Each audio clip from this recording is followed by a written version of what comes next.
এখানে আমি চিংড়িগুলো হলুদ দিয়ে আর একটু লবণ দিয়ে মেখে রেখেছি, আর এখানে আমি তেল গরম করেছি। আমি এখন এগুলো চিংড়িগুলো একটু হালকা ভুনার জন্য আমি একটু ভেজে যাতে সাথে গরম তেল একটু হালকা লাল করে ভেজে উঠিয়ে রাখবো। তারপর আমি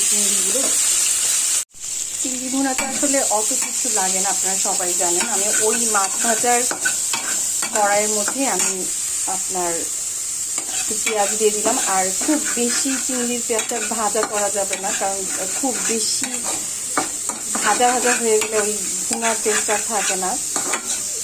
খুব সফট হয়ে গেলেই একটু লবণ দিয়ে দিব। এখান থেকে একটু লবণ নিয়ে আসছি, আমার এখানে একটু আমি লবণ নিয়ে নিচ্ছি। আমি একটু লবণ পরিমাণ মতো দিয়েছি। আমি অল্প চিংড়ি নিয়েছি, আমি চিংড়িটা ভেজে তুলে রেখেছি।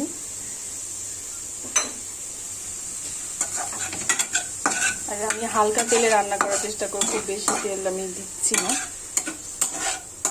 আমি এটা একটু ভাজতে থাকি, একটু মানে নরম করতে থাকি। ব্যাস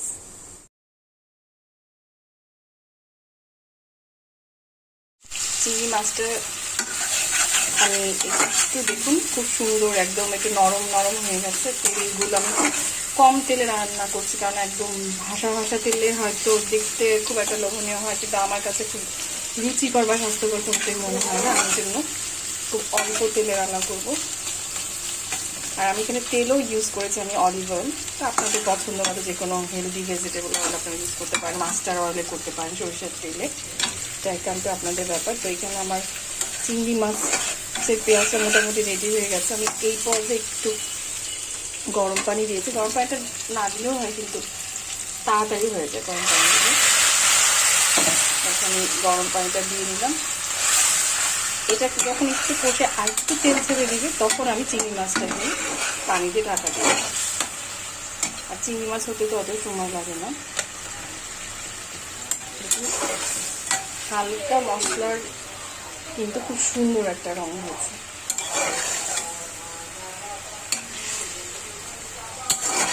আর তেল বেশি না হলে কিন্তু আপনার মানে খাবারটা আপনারা খুব রুচি নিয়ে খেতে পারবেন, কারণ বেশি তেল উপরে বেশি আছে ওরকম দেখলে হয়তো প্রথম দু একটা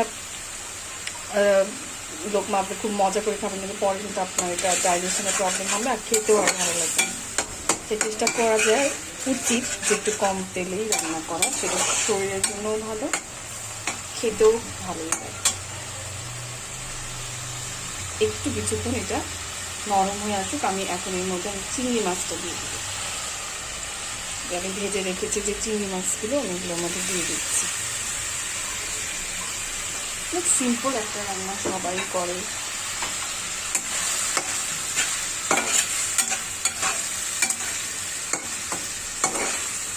খুব সুন্দর। তবে সিম্পল রান্না হলে রান্নার কিছু ট্রিক্স আছে, কারণ পেঁয়াজ যদি একটু ভাজা বেশি হয়ে যায়, মশলা কোয়াটা একটু বেশি হয়ে যায়, তখন আর সিম্পল রান্না খুব ভালো লাগে না খেতে। সুতরাং আমাদের সব কিছু পরিমিত এবং টাইমিংটা খেয়াল রাখতে হবে, যে কোনটা চিংড়ি মাছটা ওভার কুক করে ফেলে সেটা রাবারের মতো শক্ত হয়ে যায়। এগুলো একটু খেয়াল রাখলে সিম্পল রান্নাও অসাধারণ মজা লাগে খেতে।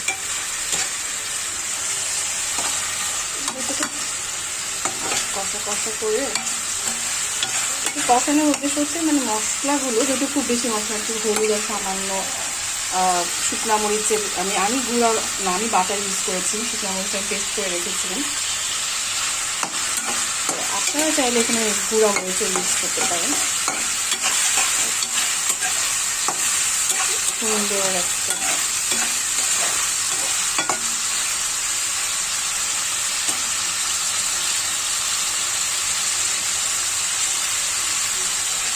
দেখুন, সুন্দর একটা ভুনার তেলও ছেড়ে দিয়েছে, যা তেল দিয়েছে তেলও ছেড়ে দিয়েছে। এই পর্যায়ে আমি গরম পানি বাকিগুলো দিয়ে দিব।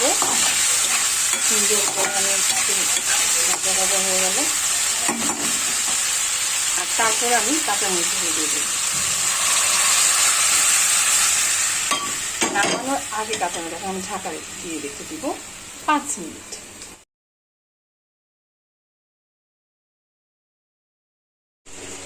কি সুন্দর রেডি হয়ে গেছে আমার সহজ চিংড়ি ভুনা। চিংড়ি ভুনা তো আসলে সহজই হয়, খুবই মজাদার, খুবই একদম সব কিছু ঠিকঠাক হয়েছে। এখন আমি একটু গরম ভাত তৈরি করে এটাকে খাবো।